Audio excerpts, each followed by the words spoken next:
Bonjour la famille et bienvenue dans notre nouvelle tranche. Comme annoncé, nous avions prévu de partager la parole du Seigneur dans cette tranche « Jésus est fameux ». Nous voulons pour ce premier numéro de « Jésus est fameux » partager sur Élim. Oui, Élim, le titre de l'album que nous avons par la grâce de Dieu récemment produit. Mais nous voulons parler de Élim, la chanson. Comme annoncé, nous avions dit que Élim est tiré dans le livre d'Exode au chapitre 15 du 22e au 27e verset. Je vais lire au nom de Jésus-Christ. La Bible nous dit « Moïse fit partir Israël de la mer Rouge. Ils prirent la direction du désert de Shur. Et après 3 journées de marche dans le désert, ils ne trouvèrent point d'eau. Ils arrivèrent à Mara. Mais ils ne purent pas boire l'eau de Mara parce qu'elle était amère. C'est pourquoi ce lieu fut appelé Mara. Le peuple murmura contre Moïse en disant « Que boirons-nous » Moïse cria à l'Éternel et l'Éternel lui indiqua un bois qu'il jeta dans l'eau et l'eau devint douce. Et ce fut là que l'Éternel donna au peuple des lois et des ordonnances et ce fut là qu'il les mit à l'épreuve.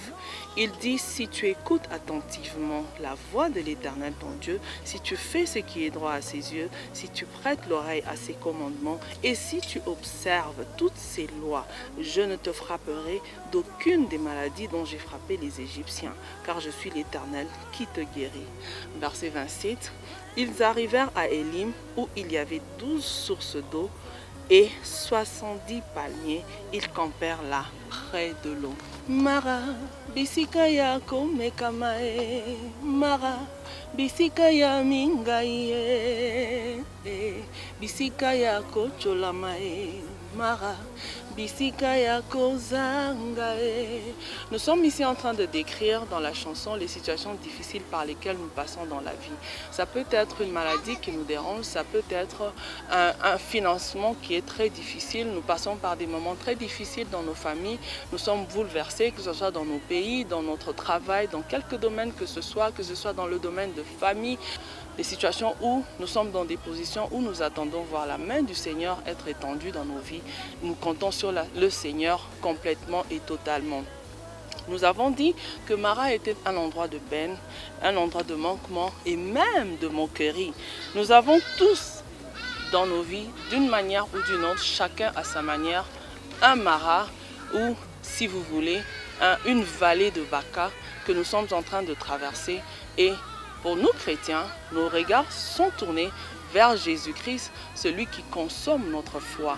Alors, nous avons pensé qu'il nous fallait partager avec le monde et leur dire, selon qu'il est écrit, ce qui est impossible aux hommes est possible à Dieu. Il va encore nous dire dans le livre de la Genèse, le chapitre 18, le verset 14, la Bible dit « Y a-t-il rien qui soit étonnant de la part de Dieu ? Au temps fixé, je reviendrai vers toi et cette même époque, et Sarah aura un fils. » Ce n'est pas fini. Dans le livre de Nombres, chapitre 11, verset 23, le Seigneur nous dit « L'Éternel répondit à Moïse, la main de l'Éternel serait-elle trop courte? Tu verras maintenant si ce que je t'ai dit arrivera ou non. » Bien que nous soyons à Mara, nous traversons des moments très difficiles, mais ce qu'il nous faut savoir, c'est que rien n'est impossible à notre Dieu, la Bible nous dit. À Mara, tu seras testé. À Mara, aucune tentation au-delà de tes forces. Bien-aimé, la Bible nous dit que nous pouvons faire toutes choses par Christ qui nous fortifie. La tentation que nous passons, ce n'est pas pour nous faire du mal. La Bible nous dit que toutes choses concourent au bien de ceux qui aiment Dieu. Au fait, la tentation par laquelle nous passons, le Seigneur veut ressortir le meilleur de nous-mêmes. Le Seigneur veut que nous devenions ce que lui-même veut que nous soyons. Le Seigneur est en train de nous modeler comme ce vase du potier, nous dit la Bible. Nous passons par Mara. C'est la souveraineté du Seigneur qui décide que nous devrions passer par Mara pour qu'il nous enseigne ce que lui a à nous enseigner. Ça peut sembler être plus fort que nous. Ça peut sembler être dur à prendre, dur à porter, difficile à résoudre. Mais la Bible nous dit qu'il n'y a aucune tentation qui ne nous soit arrivée, qui ne soit au-delà de nos forces. Parce que nous pouvons tout par Jésus-Christ qui nous fortifie.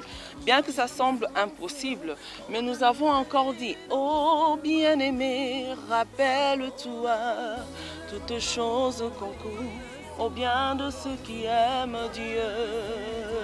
Ici, le message, c'est que nous voulions que tous les chrétiens, pendant qu'ils passent par la vallée de Baca, pendant qu'ils passent par Mara, une chose à faire, c'est de se rappeler.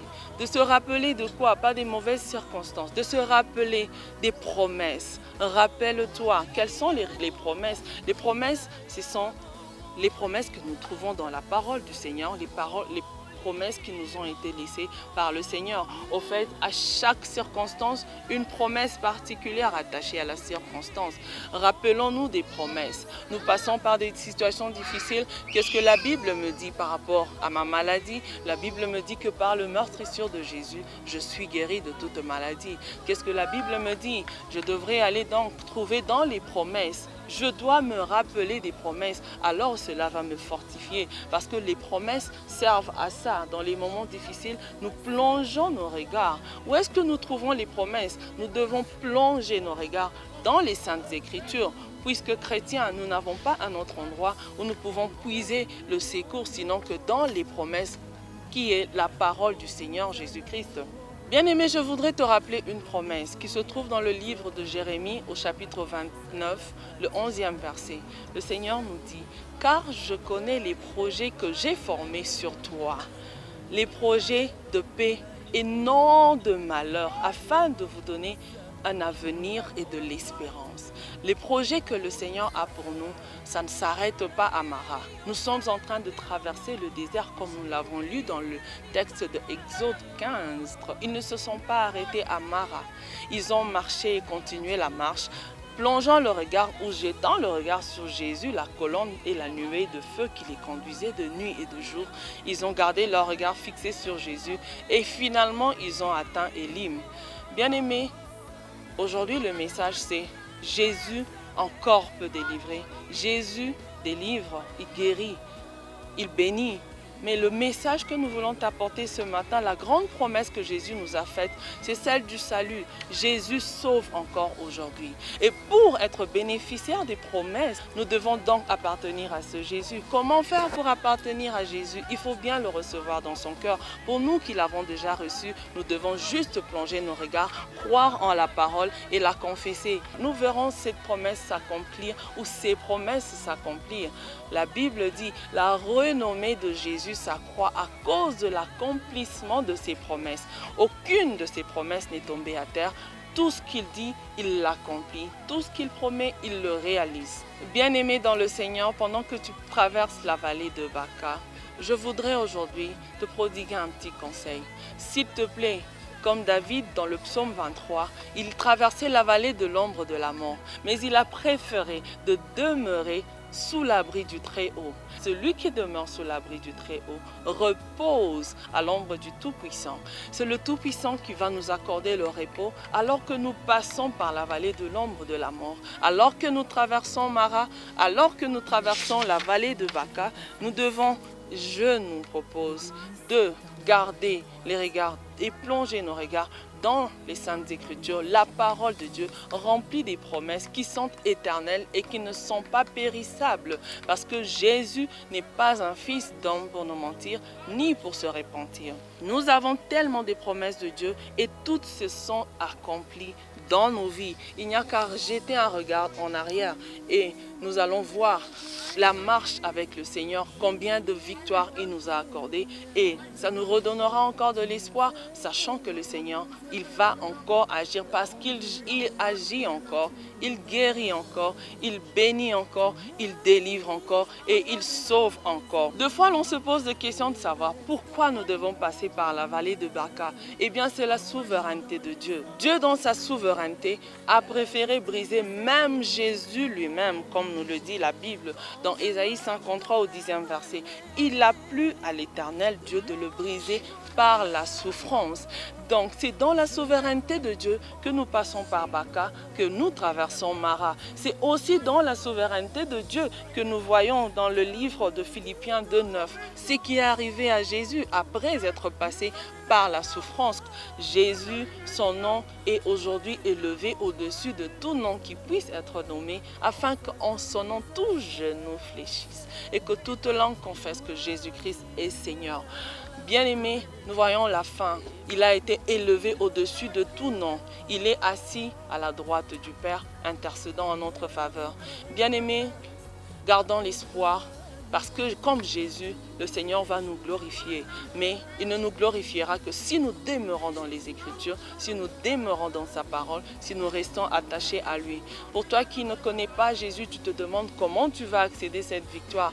Eh bien c'est simple, il se tient à la porte et il frappe. Si tu ouvres, il entre. Donne-lui le trône de ton cœur. Donne-lui la première place. Il n'y a qu'une prière très simple à faire. Jésus-Christ, je te demande de me pardonner tous mes péchés. Lave-moi dans le sang de Jésus-Christ. Merci, tu m'aimes tel que je suis. Oh oui, bien-aimé, l'amour de Christ est sans condition. Il ne te condamne pas. Il ne te rejette pas loin de lui. Il te cherche, il crie de tout son cœur est rempli d'amour. Il te cherche, il veut que tu reviennes à la bergerie. Il est celui qui t'aime au point d'abandonner toutes les brebis dans la bergerie pour venir après toi qui es en dehors de la maison. Jésus t'aime et il t'appelle. Viens à lui et tu seras sauvé. Je voudrais ici prier avec tous ceux qui sont disposés à recevoir Jésus-Christ comme leur Seigneur et Sauveur. Et la Bible nous dit que pour un seul qui se tourne vers Jésus et qui le reçoit, une très grande fête est organisée au ciel pour une seule âme qui est sauvée. Alors si tu veux, prie après moi. Seigneur Jésus, pardonne-moi mes péchés. Je prie que tu me laves dans le sang de Jésus-Christ. J'ai appris que tu m'aimes tel que je suis et que tu ne me condamnes pas. Merci de me laver et de me purifier dans le sang de Jésus-Christ. Je sais et je crois que mes péchés me sont pardonnés et qu'à partir d'aujourd'hui, je suis enfant de Dieu. Bien-aimé, bienvenue dans la famille de Dieu. Tu es la bienvenue.